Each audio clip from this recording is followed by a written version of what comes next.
Good evening, everyone, and a warm welcome to the Society's half-year meeting. I'm Helen Wiseman and I'm Society President, and it's a real pleasure to be chairing this meeting this evening. This is the first time we've held an AGM here in our head office in Warwick.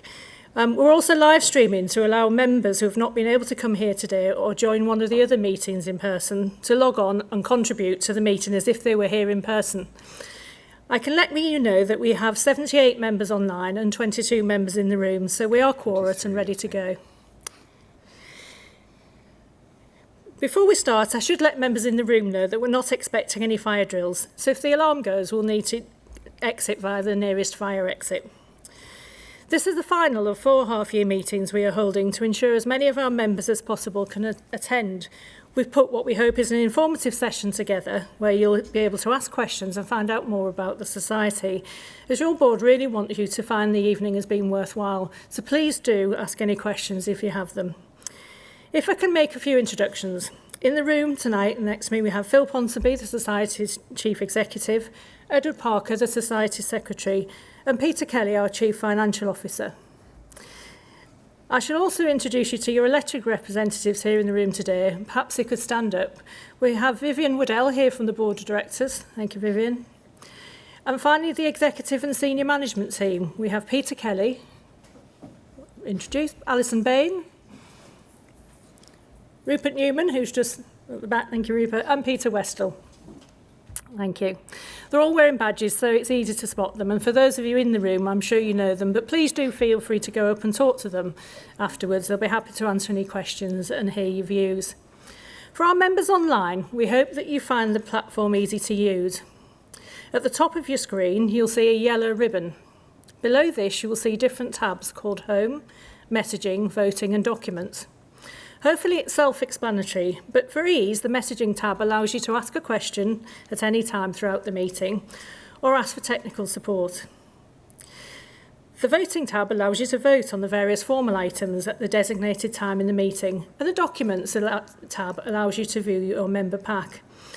There'll also be an opportunity for members online to verbally ask a question direct to the top table, as we want this to be as interactive as possible.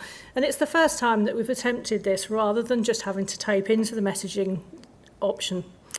At the designated time, we'll ask members online to raise their hands, and if you're chosen, a message will pop up prompting you to unmute yourself.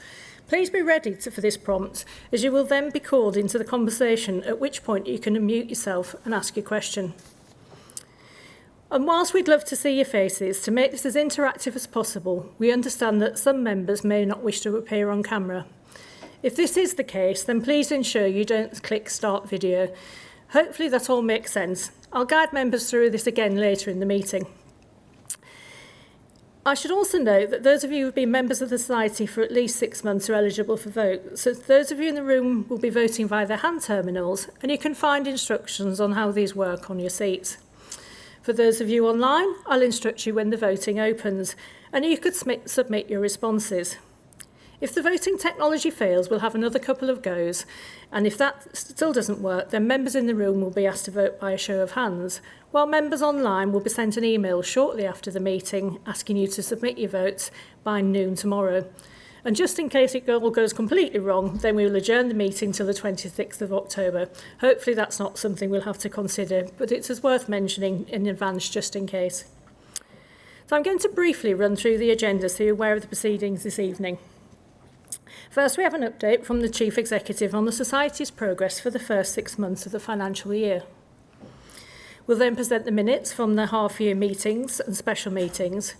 And we then have a proposal for share of profit will be presented by our Chief Financial Officer, Peter Kelly. We have a proposal in relation to certain of the fees that directors receive, and this will be followed by a question and answer session covering off all of those items.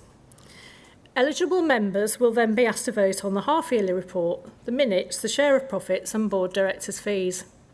We'll then let you know the results of the recent elections and close the meeting with any other business. So if you have any general questions not related to the items presented, please save them till then. And we'll aim to finish the meeting at 7:30. So I'm going to move swiftly on to our half-yearly update. We prepared a video which presents the highlights of the last 6 months, and then Phil will give us an update. Together, our society has made a strong start to 2022, with gross sales of 677.4 million. 62% ahead of where we were this time last year, despite increases in energy costs, rising inflation, and the cost of living. Our 3.9 million operating profit is ahead of the 3.1 million achieved at the same point in 2021. Every penny of profit allows us to better support the communities that we serve and help build a fairer future. We've focused more investment in food, investing 2.5 million so far in completing 21 store upgrades and opening 5 brand new stores. We've also invested in making our stores safer for our staff and customers, installing 240 new CCTV cameras and launching new, more efficient standard operating procedures. Our members are excited to be travelling again now that COVID restrictions have eased. We've seen a 462% increase in Your Co-op travel sales compared to this time last year. Plus, we've invested in a brand new system that makes booking Co-op holidays easier. Our 2 new Little Pioneers nurseries, which opened at the end of 2021, are both performing extremely well, as childcare is showing promising signs of recovery now that COVID restrictions have lifted. We've also been pleased to welcome new Co-op energy customers who are just as passionate about green energy and climate change as we are. Whilst your Co-op pharmacy sales are down compared to 2021 because of the drop in the sales of COVID-19 test kits, we have seen growth in our online prescription service as more members choose to use us. Despite the uncertainty that 2022 has brought, we're happy to see our businesses doing well and getting recognised for the quality of the products we offer and the services we run. For example, Your Co-op Travel, who were named Best Large Agency at the Travel Weekly Agent Achievement Awards for the Central Region for the 9th year in a row. Childcare made it into the top 20 large nursery groups in the UK 2022 listing on daynurseries.co.uk for the 7th year running. And Little Pioneers in Hetton has also been named in the top 20 nurseries in the North East. Our sustainability work is also being recognised, with the Society making the shortlists for key sustainability awards. We are delighted to have welcomed 48,000 new members to our Society this year. Transactions with members were up by almost 4%, accounting for 24.6% of all transactions, and over 100,000 members are already using the membership app to shop, save, and give back. As part of our efforts to make our members' money go further, our exclusive offers have already saved members almost £500,000. And we've been creating more ways for members to make easy, ethical decisions every day, with 10% off all fair trade products, an offer that 53,000 members have already taken up. More members mean that, through the power of cooperation, we can have more of a positive impact on the communities we serve. From giving 400 young people facing hardship a holiday with Go Beyond, to delivering 9,300 meals to vulnerable families during the Easter holidays. Thank you to every one of our colleagues and members who are doing even more in the community, volunteering for over 11,000 hours of their time. For example, since the launch of our Litter Pick initiative, 125 members, 877 colleagues, and 133 young people have worked together to collect over 1,000 bags of litter. We've also helped provide valuable employability skills and social enterprise development to over 100 people at our Cowley Centre food store in conjunction with Aspire. We have distributed more than £100,000 of profits to support over 200 community groups, including small grants given to 100 community groups to help them celebrate together over the summer. We've joined forces with other societies across the movement and together have raised over £1 million for the Disaster Emergency Appeal to help those in need in Ukraine at this desperate time. Plus, we've donated an additional £32,000 to Siwa to support their work helping young women in India form cooperatives. At this year's AGM, we pledged to remove all remaining single-use plastics from our food stores. Our switch to plastic-free Easter eggs saw more than 10,000 sold, saving 12 tons of plastic. We're committed to cutting energy consumption in our food stores, investing £5.5 million in energy efficiency projects, including switching to LED lighting and installing more efficient fridges. 39 stores have already cut their energy use by 30%, saving over 150 tons of CO2. And our colleagues' efforts in energy-saving behaviour have also resulted in a further saving of 100 tons of CO2. Unity, our joint venture with Octopus Energy, has signed its 200th power purchase agreement, cementing our place as the leading supporter of renewable community energy in the UK. Working with e-ecology, we are carbon offsetting our mobile and broadband offering. Your Co-op holidays and your Co-op childcare are also offsetting their operations through ecology. So, as you can see, every action you, our members, take, from booking a holiday to buying a pint of milk, to volunteering or voting in our elections, helps build a fairer future for all. Thank you. Good evening. I've said to the previous three meetings, this is the fourth of the meetings that we've been doing, and I've said to the previous three that I'm hoping eventually they'll completely replace me with a video, make my life easier, but until now, that's not been the case. And so I'm going to give you a bit more colour just to add to the video. But I think it's a very positive video, I'm sure you will agree.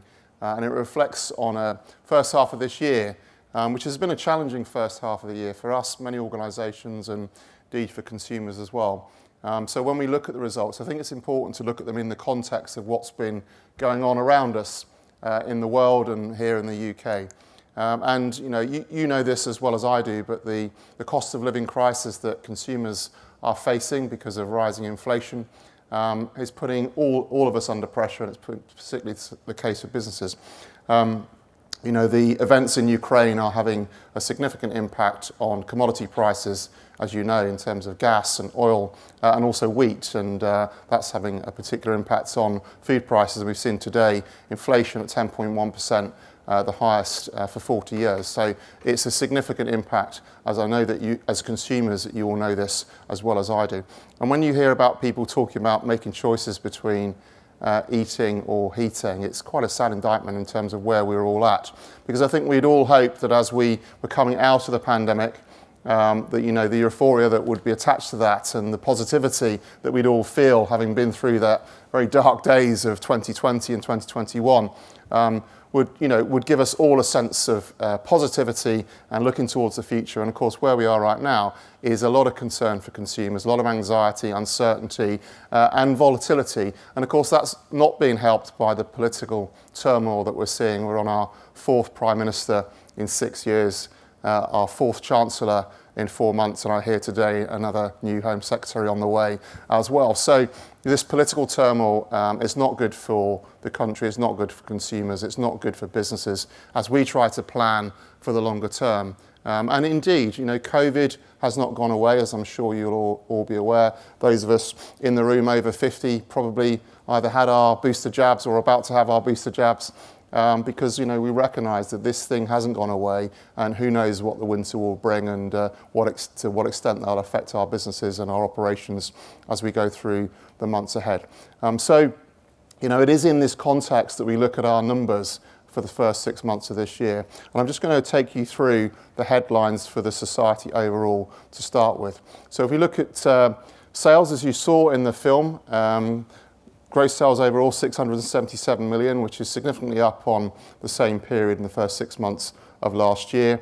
Revenues also up EBITDA, which is our earnings before interest, tax, depreciation and amortisation, is up at 14.2 million. And as you saw from the film, operating profit also up. And importantly, debt is down from 49.1 million in the first 6 months of last year, or at the 6 month period, should I say, to 31.2 million at the half year point. And that's a very important number for us because, of course, as we're all aware, cost of finance is increasing, so the pressure on debt and that financial headroom is ever more important. And so it's an area that we keep a very, very close eye on, making sure that we're making the right investments, that we're spending your money as members wisely and getting returns on those investments. And again, you saw in the film some of the new store photos of the new stores, the new nurseries, they are all performing really, really well. So that investments we are making in terms of capital giving us really good returns. So looking at the individual businesses in a bit more detail, food sales are relatively flat year on year. There's two main reasons for that. One is that in the first 6 months of last year, we were up against, we were seeing obviously still restrictions as a result of COVID in the hospitality sector. So pubs and restaurants under limited trading conditions, and that benefited our food retail business. And then in the first half of this year, as we saw the second half of last year, challenges with availability through the National Distribution Logistics Service, which affected sales and has continued to cause some bumps for us in the first half of this year. It is improving, pleased to say, but there are still some challenges there, and we believe that's affected the food results in the first half of the financial year. Post office revenue down slightly on the first 6 months of last year. Again, go back to last year, people were at home more, shopping online more, posting parcels more because of the restrictions that were in place, and so that's the reason for that year-on-year movement. But of course, the star performer for the society in the first 6 months of this year has been the travel business in terms of sales. Significant bounce back for our travel business, 317 million in gross sales, up from 56 million in the first 6 months of last year. And I'm pleased to say not just have the sales improved, but we've seen a return to profitability for our travel business. So a really important performance in that area and a good bounce back. Healthcare is down on the 6 months from last year. As you saw in the film, we were selling lots of COVID test kits last year. We've not sold very many this year, which is a good thing, I guess, overall, but not so good for our healthcare business. But importantly, the prescriptions, the online prescription service is up, and we're seeing a growth in that area, which is the core proposition as part of that service. And utilities, sales slightly down, revenue flat. It's profitable. When you think back to 2019 and the challenges we had within the energy business, to now be able to say that our utilities group overall is profitable through the partnerships we have with Octopus and our telecoms partners as well is a very positive thing. And finally, I'll talk about our childcare business. I think the film undercooked it a bit in terms of saying, childcare is getting back. It's actually having a great year. Revenue's up, sales are up, and it will have its most profitable year this year. I'm saying it will because my COO for childcare is sat in the room and she's nodding her head in agreement, for those of you online. But no, it will have a good year, and it's a delight to see the response we've seen from that business. And obviously, as I said, the new nurseries that we'd opened at the end of last year performing well, and the new one we've opened very recently here in Warwick, at Warwick Gates, also performing above expectations. So really important elements for that business. But as you know, as members of the Co-operative, we don't just talk about financial results. We like to talk about other measures as well, and that's an important part of the way that the board asks us to look at the business on your behalf and to hold us to account for performance. And we do this through what we call our steering wheel. And so, when we look at the steering wheel, you'll see on this chart here on the screen, there are some thumbs up, some thumbs down, and some thumbs that are sort of neither up nor down. But the thumbs up mean that we've improved the position on the 6 months from last year. The thumbs down mean that it's not where it was at the 6 months last year, and the thumbs neither up nor down mean it's about the same. But I think it is important that I do just explain the reasons for the thumbs down. So the first one is promoting cooperation. Now, what this measure is doing is looking at how many of our members have been involved in activities with us in that period of time. And so in the first 6 months of 2021, that was 31,900 members. In the first 6 months of this year, that was 30,400. So not a big difference, but it is slightly down on that period last year. And last year, our members were getting involved in deliveries for vulnerable people through the COVID pandemic, and that helped to inflate that number. But we do expect in the second half of this year probably to make up some of that shortfall as we go forward. The next area is employer of choice. This measure is measuring how many of our colleagues have been with us for more than 3 years. At the first 6 months of last year, at that point, it was 59% of our colleagues have been with us for more than 3 years. At this point, after 6 months, it's 56%. So not a significant shift, but it is a shift, and one that does give us some concern. And I'm sure, as you are aware, there are a record number of vacancies across the UK right now. So it is very much an employees market, as they say. So the onus is on us to do more to encourage colleagues to stay with us, and that's certainly something that we spend quite a lot of our time talking about and looking at, because it is more competitive than it's ever been, particularly in the service sectors, because people now have an option to work at home in many roles. Well, you can't work at home if you're in a childcare nursery or if you're in a food shop or a travel agency, as I'm sure you'll understand. So that makes it even more challenging for us, but it is something we're working hard at. And then we look at increasing compliments and reducing complaints. So in the first half of 2021, we had 17,000 compliments. In the first half of this year, we've had just over 16,000. So not a significant difference again, but a difference. What we saw in the first half of last year is that difference, those incremental number of compliments, was about the way we were handling COVID restrictions and making shops safe. Now, whilst we're still doing that, of course, it's not such a big factor, and therefore it doesn't result in as many compliments. And in terms of complaints, the number of complaints we've received the first half of this year was 1,500. In the first half of last year, it was 1,400. So again, not a significant change, but slightly more this year. And that increase is due to those aforementioned difficulties we've had with availability in our food business. But what I would say, and what's really encouraging for me as a CEO, and I think what is a real testament to the hard work of our colleagues, is that we receive more than 10 times as many compliments as we do complaints. And that's a really important measure for a business. Finally, saving energy. This is looking at our greenhouse gas emissions as a saving versus the baseline position in 2019. So if you look at last year, we saved 20% against the 2019 baseline. This year, it's 13%.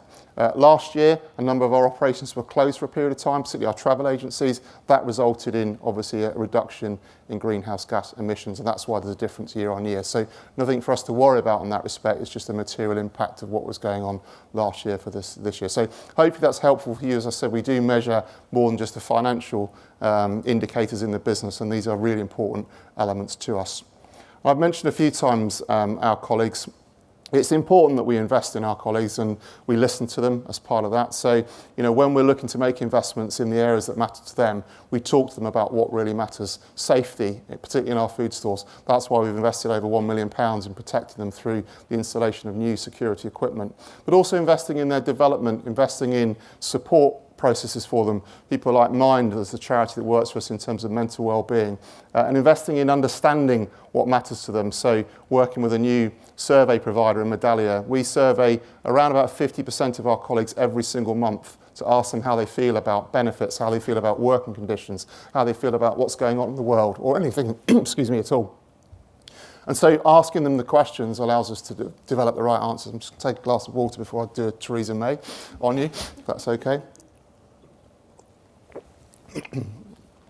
So by talking to them, excuse me, asking the right questions, it allows us to get to the right answers. And so we spend a lot of time doing that. And it's important when you look at areas like benefits, because people say, well, how can you give colleagues more benefits? And, we need to know what they need, what matters to them in terms of doing that.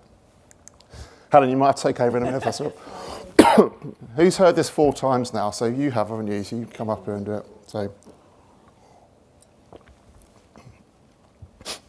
So the film talks about energy saving. I've mentioned it. We are seeing a significant impact in terms of costs. 2/3 of our energy this year was hedged. In other words, we'd forward bought it. The third that hadn't in the first half this year has cost us over £3.5 million more than we'd expected it to, and that's predominantly in our food business. To mitigate that, we've been investing in LED, lighting, better refrigeration, and as a result of that, we've saved 5.7% compared to the previous year in terms of usage. That's the equivalent of 250 tonnes of CO2. That number is now higher than that. In fact, the reduction year on year is over 6%, and that's over £500,000 in terms of real-term saving.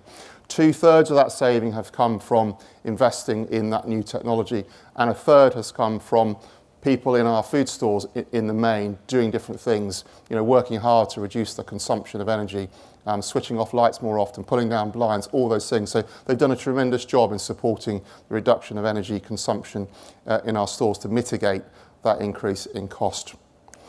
The other area I just want to talk a little bit about is community. One of the things I think we were most proud of throughout the pandemic is that we never stopped working with our communities. Despite the challenges and the restrictions, we kept supporting community groups, and that support has continued. Whether that's through donating over £100,000 to 200 community groups, raising money to put more defibrillators into our communities, or developing partnerships. A really exciting partnership that's on its way is with Miss Macaroon, aka Rosie Guinday.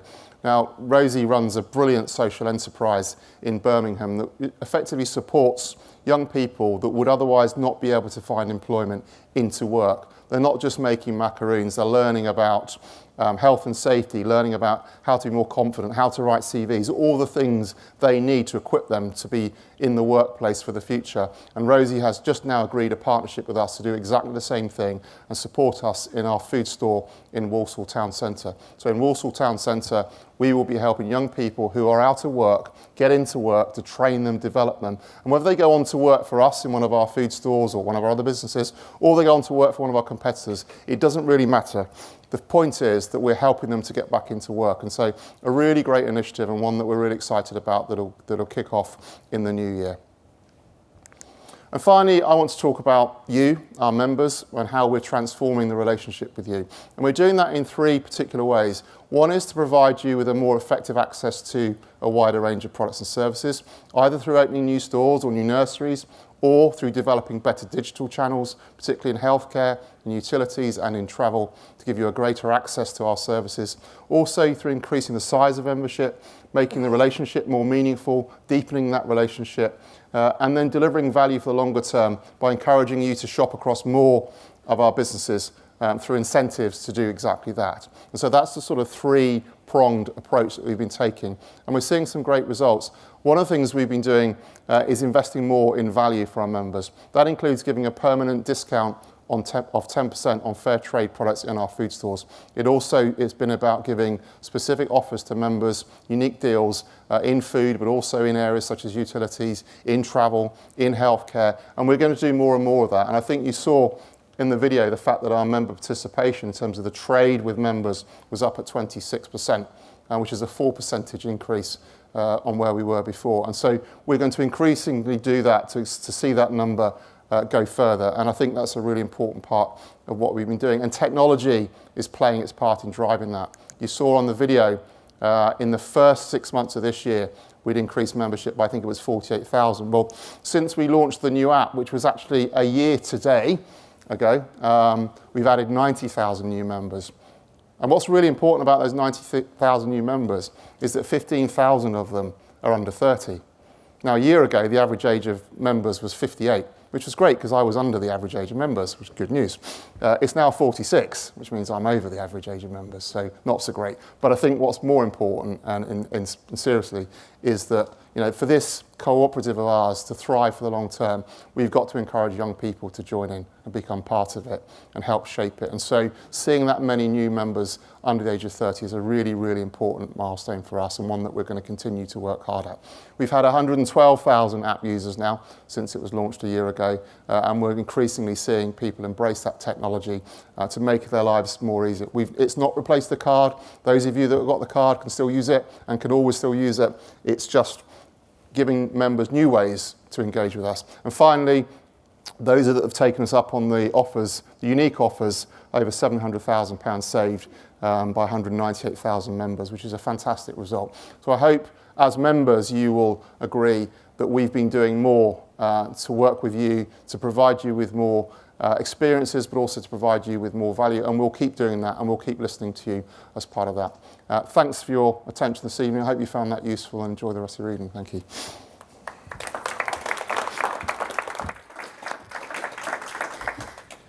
Thanks, Phil, for giving real flavour to the half-year report and to the video. I'm sure we could never replace you with a video, honestly.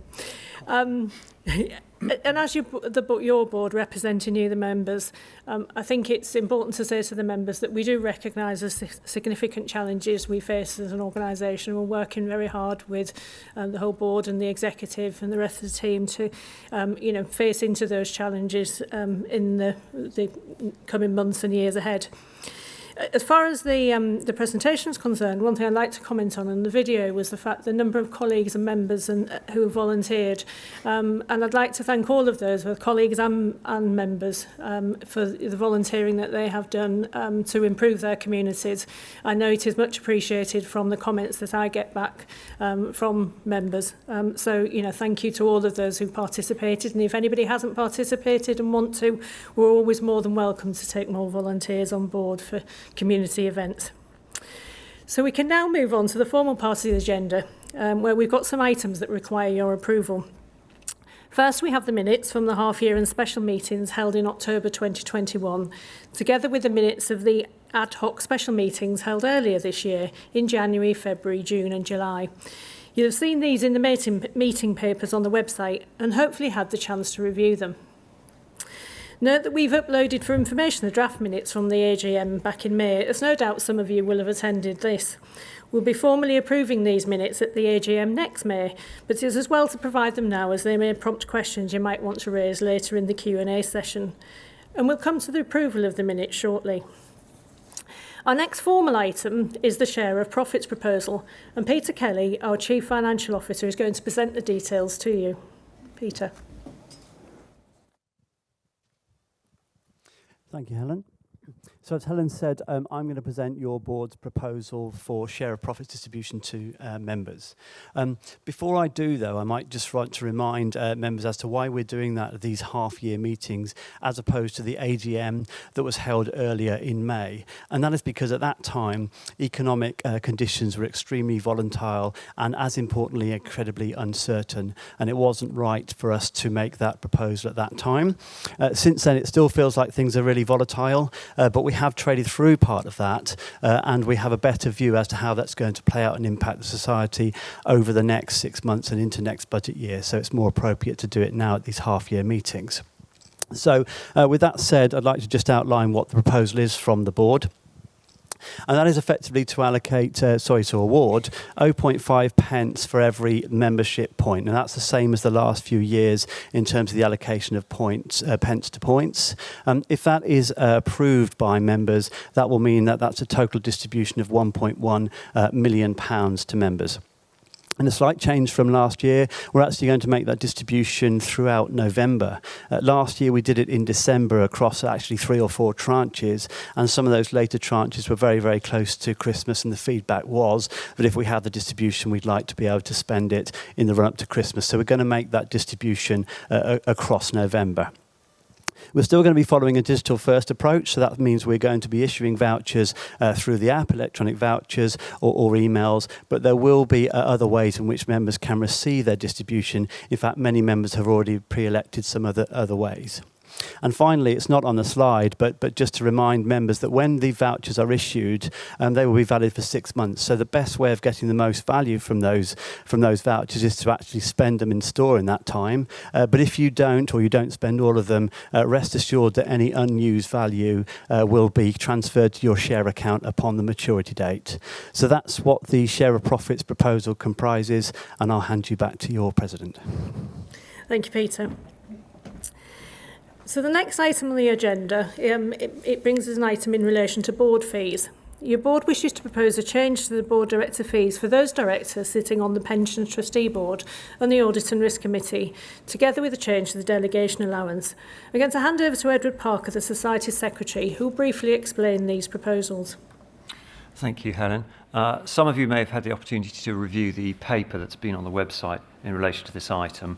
All to the good if so. But for those who haven't, I will go through that in some detail because I think it's important that members have a consistent understanding of what the board's proposing given the nature of the topic at hand. So board fees can be a controversial item. So I'll apologise, I'll be reading directly from the paper again just for consistency. So bear with me, but here we go. We'll start with the delegation allowance first. So the delegation allowance is paid to directors representing the Society at external engagements that have been pre-approved by the board, for example, at conferences, external training events and seminars. The allowance is paid in recognition of the fact that such engagements take time, and it's fair to acknowledge this by making a payment. The current fee is £35 for engagements taking up to 5 hours and £70 for engagements taking longer. It was last set in 2016 and hasn't increased since then. So your board is proposing, first of all, that the allowance has increased from £35 to £42.50 and from £70 to £85 to allow for inflation from 2016. And that as from next year, the allowance is increased annually by the percentage rise applied to the director fee each year, if there is one. This is just simply to avoid the fact of me having to come back to propose increases to you in future years. If we turn just now to the Pension Trustee Board, it is the case that the workload for the Pension Trustee Board has increased significantly over the last number of years, as increasing levels of regulation and legislation have come to bear on pension schemes generally. The impact of this can be seen in the fact that the trustees used to be able to conduct the required business for the Society's pension scheme by holding 4 evening meetings through the year. This simply is no longer feasible given the increased regulatory demands on pension trustee boards. While the trustees still hold 4 main meetings a year, these now last a full day rather than just an evening to ensure all matters are considered to the level of detail required, and there's an accompanying increase in preparation time for trustees prior to these meetings. In addition, the trustees have needed to introduce a number of subgroups to undertake some of the more detailed work now involved in running the pension scheme efficiently. Again, this takes more time for those involved. Given the above, the board feels it's fair to recognise the considerable increase in workload and time involved by increasing the fee payable to those serving on the pension trustee board. I'll also just make mention of the chair role on the trustee board. The chair has a particularly key role to play in running the pension scheme, which has been recognised previously through the provision of an additional 40% plusage on top of the regular pension trustee board member fee. There's no proposal to change that plusage amount, but you'll see in a second that that's relevant in relation to the chair role for the Audit and Risk Committee chair, I'll now turn to the Audit and Risk Committee. So the position for the Audit and Risk Committee is not too dissimilar actually to that of the Pension Trustee Board. The committee's workload has grown as expectations on audit committees generally have increased. The board has increased its focus on risk in the last number of years, delegating much of the work to the committee. In addition, the board has charged the committee with scrutinising the annual budgets and longer-term plans of the business prior to their submission to the board for approval. These 2 additional activities have added a significant additional workload and more responsibilities onto those serving on the committee, requiring further training and preparation time for meetings, as well as more meetings each year. And again, here's the chair element. So the role of the chair of the Audit and Risk Committee is key. The chair sets the agenda, acts as the board's primary contact with the Society's external auditors, spends time with management to get to grips with issues, etc., etc. These responsibilities have been recognised previously with the payment of an additional plusage of just 20%. However, the board feels it's fair that this is increased to 40% to better recognise the key role the chair plays in the successful running of the committee. The board wanted to be sure that we did some benchmarking of the fees that are being proposed to you prior to making these proposals. So we went off and did that, benchmarking amongst other cooperative societies and more widely with organisations that might be felt to be sort of fairly analogous to ourselves, so housing associations, foundation trusts and local government. Couple of things to say about benchmarking. It's far from a precise science. There's a lack of detailed information on pay levels in other sectors, and they have different operations and different activities, so direct comparisons are difficult. But in broad terms, there are 3 principal conclusions that we were able to draw from the benchmarking exercise. So first of all, the fees paid to the Society's directors are in line with those paid to directors of other cooperative societies, which means that the additional amounts being proposed will not alter that position to any significant extent. Then secondly, the fees paid to individuals serving on the governing bodies of these similar organisations, so housing associations, foundation trusts, etc., are generally a degree higher than what your board directors receive, maybe up to about a third higher than those paid to society directors. And finally, it is the case that organisations primarily benchmark within their own sector.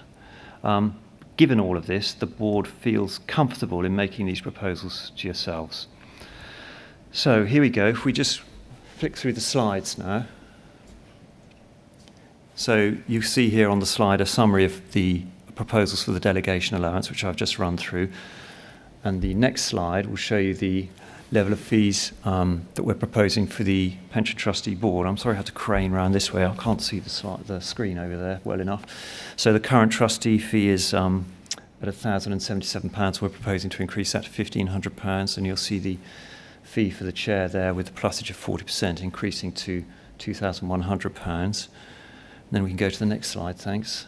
And here we are for the Audit and Risk Committee. So the current fee for a member of the committee is £646, and the board's proposing that goes up to £1,077. And you'll notice that's the same as where the trustee fee is at the moment, and the board feels that's about the right balance, given the workload and commitments involved. And then there's the chair fee. That, of course, increases more because the plussage is going up from 20% to 40%. And also, just on the final line, we know there's a vice chair role as well on the Audit and Risk Committee. That has a plussage of 10%, which feels about right. So the board's not proposing any change to that level of plussage. So the fee's just increasing as per the committee member fee. So that's it. Hopefully that's all clear. There's a chance for questions coming up in a second before we come to the vote on that and the other matters that the chair's already mentioned. Thank you, Edward. So now, just before we come to the voting, we have a question and answer session on any of the items that we've discussed. So that's the half-year report, the minutes, the share of profits, or the proposal on directors' fees. I should note we've received a number of questions from members in advance of the meeting and have prepared formal answers which we'll add to the Society website following the meeting. So I'm going to start by taking questions from members in the room and then take some questions online. And as a reminder for those of you online, there are two ways that you can ask a question. You can use the messaging tab to type out a question, or you can ask your question directly to the top table by raising your hand in Zoom. If you raise your hand, we are assuming that you are happy to ask your question in the live environment. So if we can then please ask that you're ready to unmute yourself should we come to you, you'll receive a prompt on your screen advising that the host would like you to speak, at which point you click unmute. Hopefully that's all straightforward. So first of all, come to the members in the room. Do any members in the room have any questions they wish to ask? Okay. The gentleman here. Yeah, Trevorine Solver. Really, in the context of the size of the business, which is quite substantial in terms of turnover, etc. Sorry, in the context of the size of the business and the, the scale of these fees, could you give us just a quick indication of how much extra what the fee level is now and how much extra that we're talking about? Because I think that we're probably talking about fairly small amounts of money overall, with which I probably am going to be very comfortable. Thank you.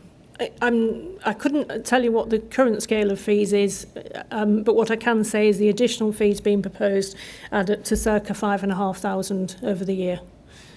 Well, personally, as a financial accountant and involved in companies elsewhere, I think that's a very comfortable level of increase for the sort of responsibilities and the numbers of people that are involved in making those decisions. Thank you. Thank you for that. And we had a question over there at the back. Emily. My question is, with the challenges we're facing into next year, how will we prioritise continuing to decrease our debt versus investment into growing our businesses? Okay, Phil, do you want to? Yeah, I mean, I'll have a first go and then I'll hand over to my Chief Financial Officer over there who's eager to respond to that one in particular. But I said in the presentation, it's obviously something we're very focused on because, since we dealt with the energy business back in 2019, we've wanted to be prudent and make sure that we invest our members' money carefully. And so, that's about keeping good headroom in terms of our finances, making sure we've got the debt under control, but also having the headroom in order to do things we want to do, particularly investing. So I think what's important is that when we do invest, we get a good return, and that's why we're really careful about which new stores we open, which new nurseries we've opened. All of the new stores that opened back in 2021, which have now annualised, are performing really well, and I think nearly all of them are up around 20% up on that year as well. So making the right investments is critical. Also being prepared to move out of operations or locations which are no longer contributing, because in the past, perhaps if you hang on to locations which are losing money, and that's decreasing your opportunity to invest. So I think being smarter about what we do and what we don't do. In terms of the actual management of debt, I'll let Peter talk about that. But for me, it's about smart investments, making sure we run the right locations, the right formats, and we continue to do that to the best of our abilities.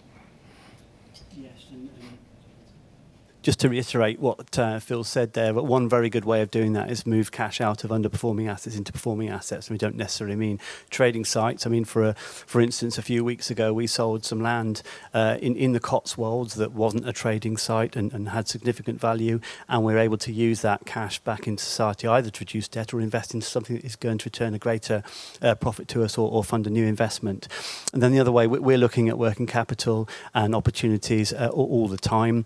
We'll continue to do that. I mean, what's good about the numbers you've seen in the first half of the year and our expectations going forward is our travel business is moving forward quite considerably. When our travel business moves forward quite considerably, we get quite a good inflow of working capital, and that's another way in which we build working capital. But there are opportunities in our working capital as well that we're focused on, and certainly our members will want us to be focused on, and certainly our banks will as well. So we're very focused and engaged on that. Thanks, Peter. Whilst you're on your feet, I'm getting to one of the questions that's been asked online, and this will come to both you and Phil again, which is about looking at the relatively small profit the Society has made in the past 6 months in comparison to revenue. How do you see the business being profitable in the future with growing energy costs? Well, we're aware of a lot of those energy costs. We're aware of it, and it's not just energy cost. It's the cost of goods into our business. It's the cost of labour. It's the cost of lots of things. So we're aware of those inflationary pressures, and we're building those in. A lot of our operating profit, so it's 3.9 on that slide, actually includes depreciation, and that is actually investments we've made in the past that comes through in a non-cash way. So a number we really focus on effectively is EBITDA, which is the cash profit, and that is much higher than 3.9 million. So having performing businesses like childcare that's going to have a record year this year, like travel that it's bounced back, and actually investing in some of the new stores that we've done in the first half of the year, 5 new stores, all hitting their targets of capital return, etc., will give us the profitability to be able to invest further in society. Thanks, Peter. Phil, anything you wanted to add to that? Yeah, I mean, as Peter said, what's really important is that we're generating enough cash to reinvest into the business and grow the business for the very long term, because we want this to be a sustainable, independent society for the long term. So it's very important that we're generating enough EBITDA to do that and to invest in the right things. And I think we've been doing that, and we've proven that in terms of the returns. But I think it's also important to say that we're not an organisation as a cooperative that looks at profit at all costs. You know, it's not, we must generate a level of profit regardless.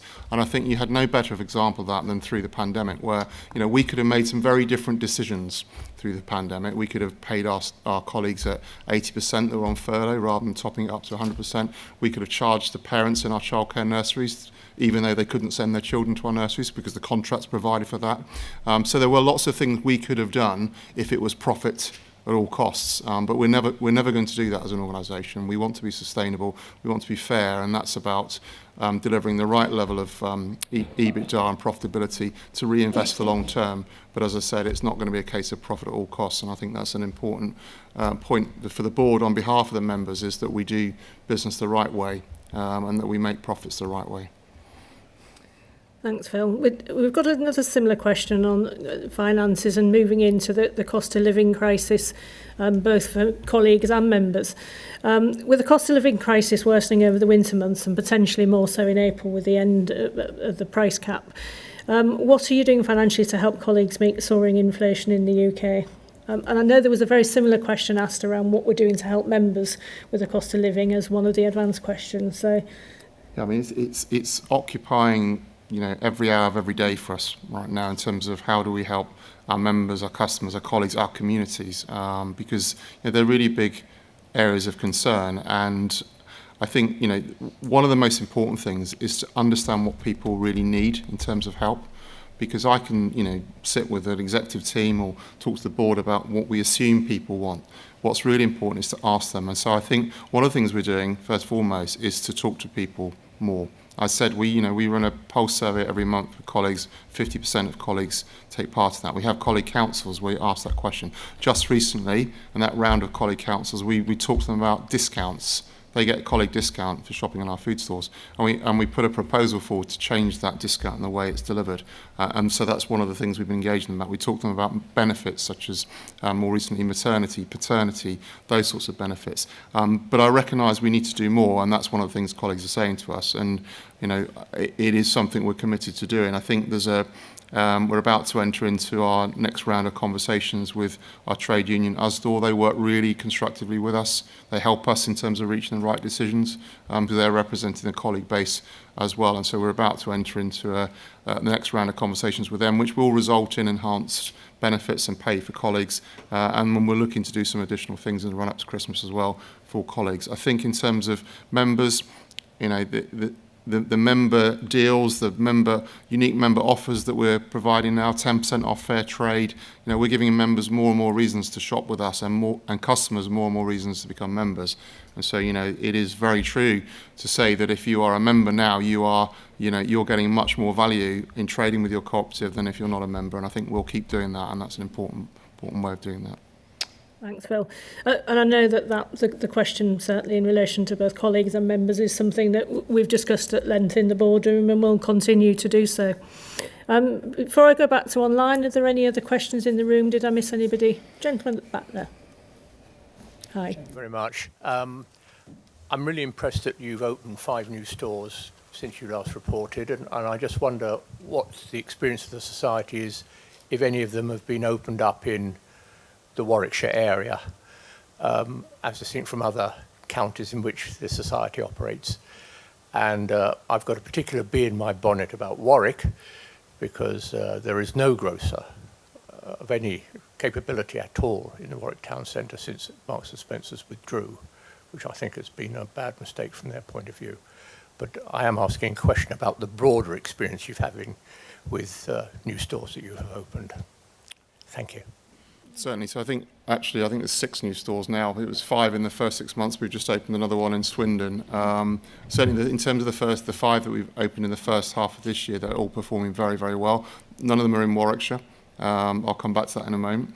And then the 7 I think we opened in 2021, as I said earlier, are also all performing well. So, we're seeing a really good performance from our new stores, and that's obviously very important. As Peter said, if we're going to divest of non-trading assets or non-performing assets and reinvest that into new assets, it's important that they give us a positive return, and those are, as are our new nurseries that we've opened. And of course, one of our new nurseries, as I said, is just here at Warwick Gates. We tried to get the food store there, but we were beaten to that site by Heart of England Co-op, which is obviously another independent co-op operating in Warwickshire that have been here for many years and do a great job in terms of the stores they operate. So, I think in Warwickshire itself, you've got a number of different cooperatives operating.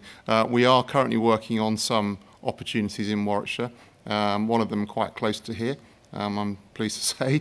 In terms of Warwick Centre itself, and we were asked that question some time ago when Marks and Spencer's pulled out of the centre, and it's town centres are a real challenge. We have some sites in town centres which are struggling, and primarily the reason they're struggling is because councils have allowed the proliferation of retail parks and new sites on retail parks where people can park for free and visit those stores, which means that they're less likely to visit town centres. So footfall to town centres for shopping purposes is very much in the decline, and that's an ongoing challenge for retailers. And certainly where we have sites now, as I said, they're struggling. And whenever we look at the feasibility for opening in town centres, more often than not, the rents, the rates, the parking charges, the footfall to the high street mean that it's not a viable proposition, and that's what we've concluded so far when we've looked at Warwick.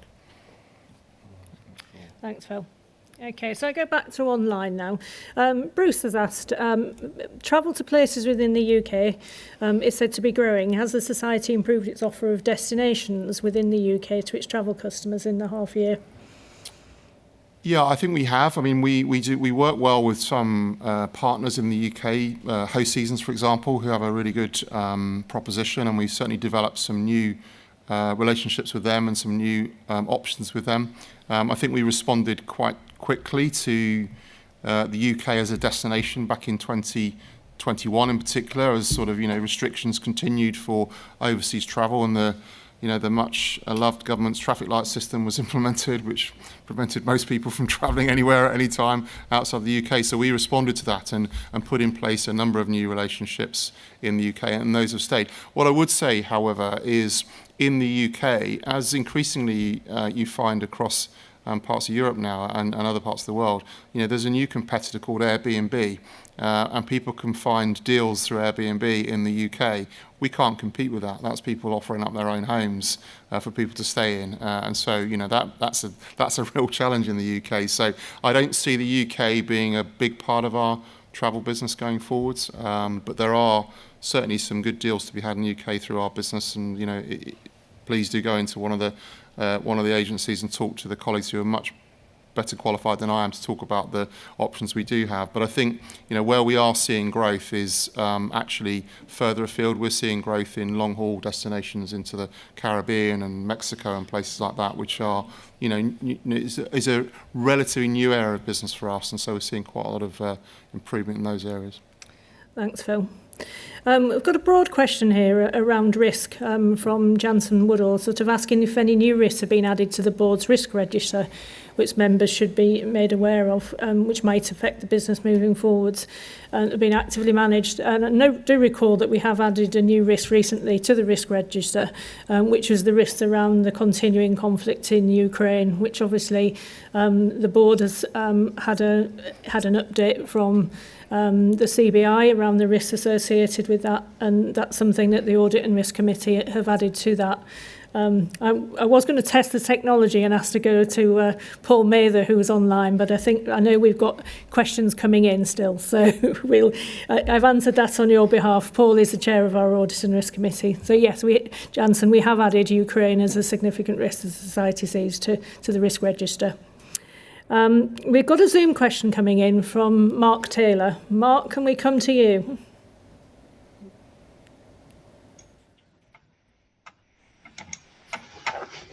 Hey, Mark. I'm being muted. Sorry, can you hear me? We can indeed. Okay, hiya. Just in light of the news around the impact on pension schemes, I just wondered what some sort of reassurance and advice you could give colleagues and ex-colleagues around our position. Okay, thanks for that question, Mark. I'm going to call upon one of our other directors, Vivian Waddell, who's our chair of the pension trustees, who would perhaps be able to answer some and add some flavour to that answer. Yes, certainly. So, yes, I'm pleased to be able to reassure you that the pension scheme is underwritten by the society, first of all. So there has been a deficit which has been there for a number of years. That's been caused mainly by people living longer, which is a good thing, but it does cost more in terms of pensions. The pension scheme has been working together with the society within the framework of pension scheme regulation to reduce that deficit. That's partly been through investment growth and partly through contributions from the society, and they've been running at about £7 million a year.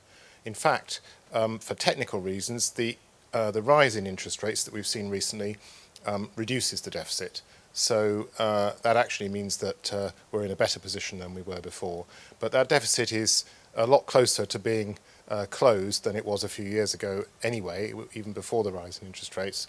And as I say, the society stands behind the scheme. So you don't need to have any concern about that. I'm talking, by the way, about the society's defined benefit pension scheme, so previously final salary and then career average pension scheme. Obviously, colleagues nowadays pay into a defined contribution scheme where you, or money purchase scheme where you buy investments effectively in the scheme over time. That's totally different, and that it hasn't been specifically affected by the issue around government bonds and the pricing of government bonds, where the Bank of England had to intervene.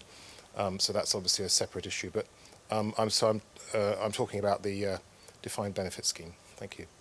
Thanks, Vivian. And that's the beauty of having other directors here who can, answer those questions, which I'm really glad to have passed that one over to Vivian. We have another question from Bruce about Unity. He said, Unity seems to be making a difference. Can you tell us more about that arrangement? Yeah, so Unity is the joint venture that was agreed between Mid-Counties Co-operative and Octopus back in 2019 as part of the arrangements we put in place with Octopus at that time in dealing with our energy business. And it was put in place because we felt that the role we could continue to play in the energy sector was in helping to develop community energy assets, helping for that sort of eventual decentralization from the grid by producing more wind, more solar, more hydro. And we wanted to do that in conjunction with Octopus. In other words, we help create the facilities, we help communities invest in those assets, and Octopus buy the energy from them as part of a fixed power purchase agreement. And this year, we've just hit our 200th power purchase agreement, which is more than twice the number we had when we first started that arrangement. So significant growth, great work by the team involved in it. And, we've also now created a fund in conjunction with Octopus. So, the board at Mid-County signed off an agreement with Octopus to invest or to put a fund in place to allow new community generators to borrow the money in order to set up their, whether it's a wind turbine or solar, and to do the feasibility studies. So, we are providing the funds up front to allow new community generators to set up, and of course they then pay that back through their share raises as they do it. So, fantastic growth, and I think with everything going on, we'd all probably want to see a continuing and increased support in terms of investing in community assets. So that's what Unity does, and it's a real success story, and one that I think we're all justifiably very proud of. Thanks, Phil. Yes, indeed. Any more questions here in the room before I go back to online questions? Okay, we have got a couple more online, and I'm keeping a close eye on the time as well. So, question from Callum. With the pharmacy business struggling for sales post and pre-COVID, do you see this as a viable business for the company's long-term strategy? I mean, the pharmacy business has gone through a lot of change because we had a chain of high street pharmacies, and on a strategic basis, we felt that wasn't right for the long term, and the board took that view, and so those sites were sold, and that was the right decision. And so we agreed to invest in digital online services, and I think we've seen some successes there.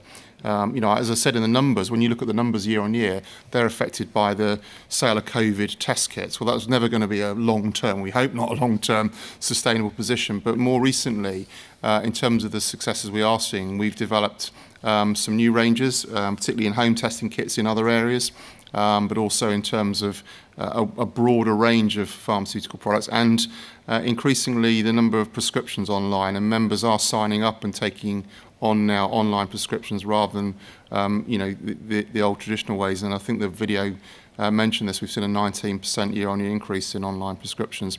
And then finally, we're filling a void that's increasingly being left by other bigger players in the market, and that is supplying medication on a regular basis to care homes. And so what you're seeing is a number of the big pharmacy retailers pulling away from doing that. And so we're increasingly stepping into that area as well. And so I think that's not a significant growth area for us at the moment, but it's a new growth area, but we're seeing that increase. So there's still work to be done, and we've got quite a lot of work to do in that respect, but I think there's some very early signs of some opportunities for us, and so we'll continue to do that. I think it's important to recognise that the pharmacy business is not a big drain on the society. It's not where energy was a few years ago, where it's risking the society and the volatility of it. And so it is one that we can continue to develop and work with, and I think that's the commitment that we've made thus far. Thanks, Phil. I'm going to move on now. We've got a couple of questions which I'll pick up under AOB, because I'm conscious that some people in the room have to leave at 7:30. Having come all this way, I think we need to ensure that they have the opportunity to vote. So I'm going to move that on, and we'll come back to those other questions. I'm sure you'll agree we've had some great questions come in from members, and it's really great to see the technology working and the hybrid meeting working and the way that we intended. So that's fantastic. So we can move now to voting on the items that we've just covered. A reminder, it's only those of you who've been a member for at least 6 months that are eligible to vote. So a small number of you won't be voting today. So if you can just bear with us for a few minutes. I hope that all of you who can vote do take the opportunity to do so. Having a say as a member of this society is a fundamental part of what cooperative society is about. In fact, it's a fundamental part of what any cooperative society is about. So we hope that you feel encouraged to vote. We'll move to the formal voting. At the end of the meeting, our Secretary, Edward, will confirm the combined formal results from all the meetings.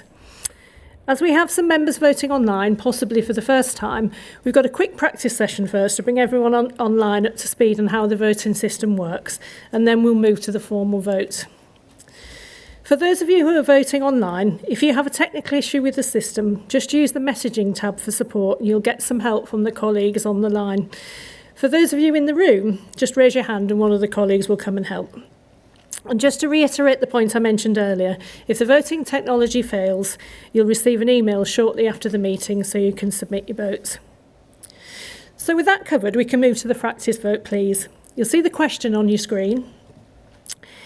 And the question is, which I've just lost, have you attended a Your Co-op Conversation virtual event this year?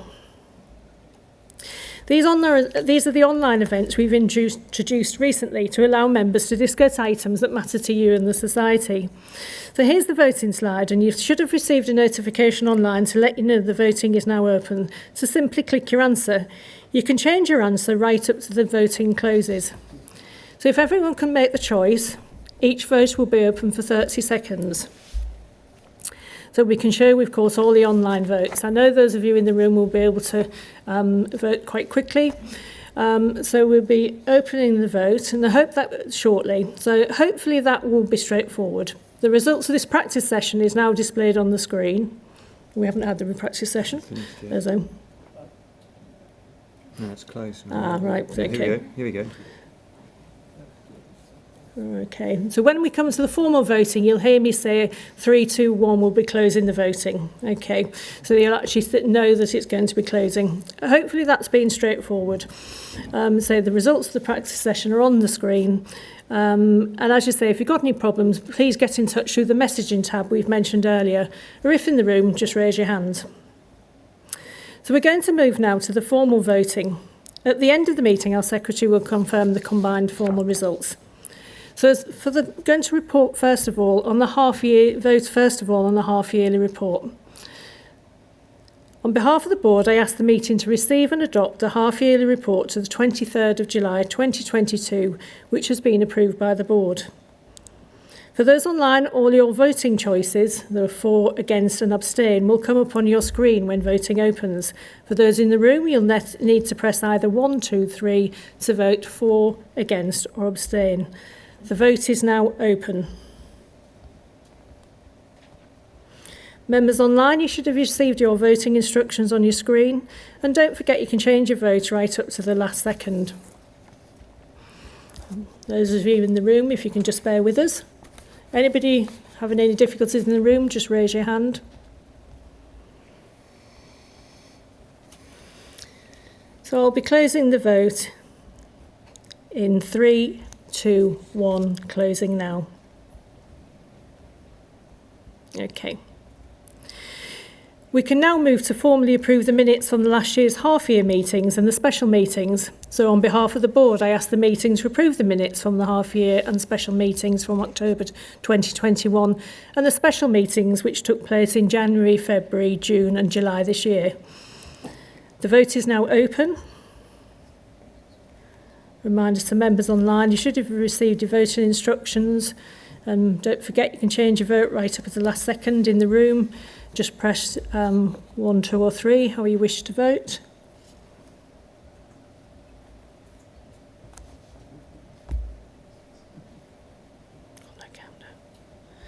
I'll be closing the vote in 3, 2, 1, closing now.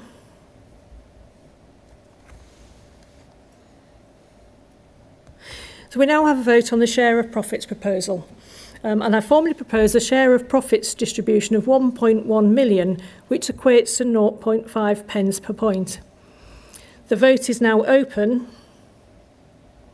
Members online, you should receive your voting instructions.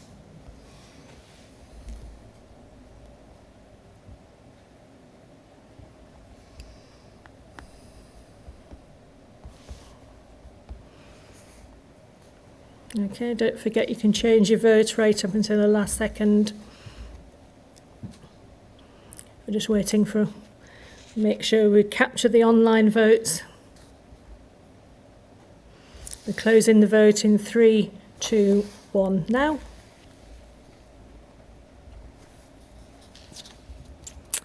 And finally, the last vote on the change to the board directors' fees. The vote is now open.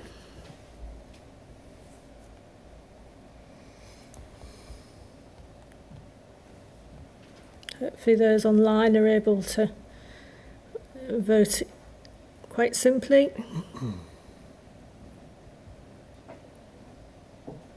Got a painful silence here in the room. Okay, we're getting ready to close the vote, and we'll be closing the vote in 3, 2, 1. Closing now. Thank you, members. That's all the formal voting covered. So whilst we're waiting for the results to be counted and verified, I'll ask Edward to confirm the results from the recent board and MEC elections. Thank you, Helen. You'll know, is the mic on? Yeah.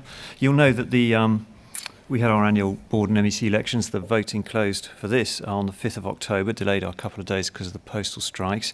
I've got the results here to announce to you, and these become effective at the end of this meeting, actually, so very timely. So we just go to the first slide. This is for the Board of Directors elections. There were 5 vacancies, and here are the 5 directors who were successful. Fiona Ravenscroft, Vicky Green and Barbara Rainford are returning directors. And then we welcome 2 new directors, Stephen Hawksworth and Harvey Griffiths. So congratulations to them. And then here's a list of those candidates who were unsuccessful, just in case perhaps some of you might have voted for some of them. So then we'll turn now to the MEC election, the Member Engagement Committee.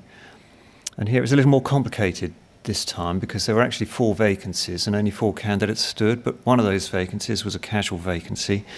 And so that's only for 1-year term. So we needed to have an election to work out whoever came last would have just a 1-year term. But as it transpires, Harvey Griffiths, who you've seen earlier on, was elected to the board. It hasn't taken up his seat on the Member Engagement Committee, as is practice. So actually the 3 candidates there, Andrew Robinson, Dip Patel and David Tahiri, they're all elected for 3-year terms. Also, Connor O'Neill, he's elected to as the young member into the young member constituency. So that's for the MEC, so I'll say a little more complicated in the board. And just finally, to let you know that we had a turnout of 34,221 members voting, which is a turnout of 8.28%. So we sent out 413,000 ballot papers. Thank you, Helen. Thank you, Ed. Is that it? Yeah. Thanks, Edward. So, first of all, I can offer my congratulations to Harvey and Stephen, and obviously to those elected to the MEC, and offer my commiserations to the unsuccessful candidates, and thanks to all of those who put themselves forward. It's really good and really important that we have people stand for the board and the MEC, and it's great to see such an active democracy in our society. I'd also like to offer my personal thanks to Clive Booker and Wendy Willis for all their hard work and their contribution to the society over the last few years, although both standing down from the board this year. We have a short survey about the elections, which will be going out to members in advance in due course.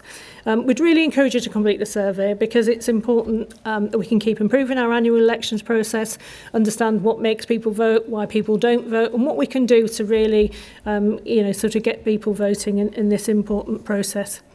So now we'll move to confirming the voting results and hand over to Edward for this. So I think the results for the voting just at this meeting are going to pop up on the slide, I believe, but I can confirm the results in aggregate because remember this is one of 4 meetings that we've had. So you can see the results for this meeting here, all very comfortably in favour of the proposals that have been put to you. And then just to note that in aggregate, well, the picture's the same in truth, so no one voting against the half-year report or minutes.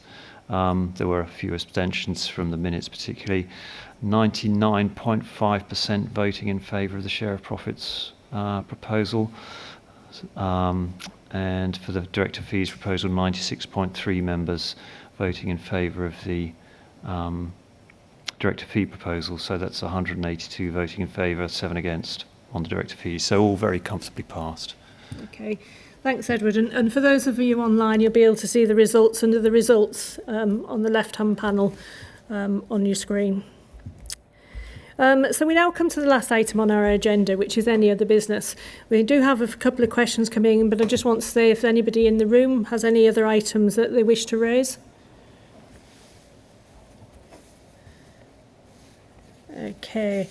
So I'm going to go to Alan Dominy online, who's asked, with the investments into stores, will the investment going forward with the energy price rise and interest rates, how would you value the hourly rate for colleagues? In terms of how do we value the hourly rate for colleagues, I mean, I think, if I understand the question correctly, in terms of how do we arrive at the right hourly rate for colleagues, that's, as I said earlier, I think very importantly, we have a very constructive relationship with Usdaw, who's the trade union. That's a local agreement that we have with them, and that covers all of our businesses and all of our colleagues. And so they will make a proposal to us. Once the government have announced the new national living wage, which is obviously the benchmark position that we work from, and once that's been announced, then the Usdaw will propose a round of changes to us, and then we'll enter into those conversations with them.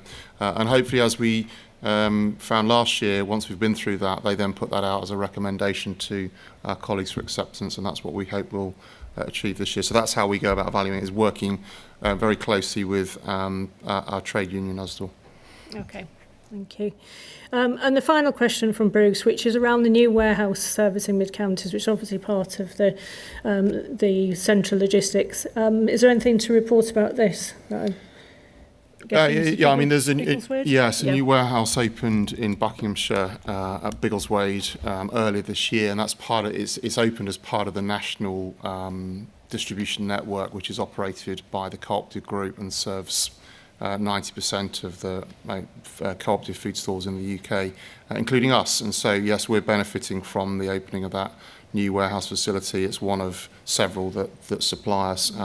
Importantly, it's got a lot more space for frozen foods and fresh foods, and that's an important part of growth there, and particularly in things like in-store bakery, which comes in a frozen form before it's baked off. So it's up and running, it's doing very well, and it's really brought new capacity into the network. And where we really saw that benefit us through the summer, in the past, in the summer, as volume goes up, the network would really struggle with that new depot in place. It meant that whilst there's still availability issues, primarily because of some of the inbound issues, in terms of the network and its capacity, there wasn't an issue with capacity that we'd seen in previous years. So it's been an important investment, and one that will no doubt support the network for many years to come. Thanks, Phil. So that really brings us through a close this evening. I hope that you found it informative. We're very much looking forward to meeting face-to-face at our AGM next year on the 13th of May at Cheltenham Racecourse, and we hope to see many of you there. Thank you to those of you who've joined us online. It's been much appreciated. It's nice to see some faces online, and thank you for all those questions that have come from the floor here and online. There are also many other opportunities that throughout the year for our members to meet their elected members during scheduled sessions. So please do look out for more information on those, and do join us online. I know I've met a number of members over the year online, and it's been great to have their comments and their conversations. So it really just leaves me to say thank you for taking the time to attend this evening. Have a good rest of the evening. Safe journey home for those. Thank you to those online, and thank you very much. Good evening.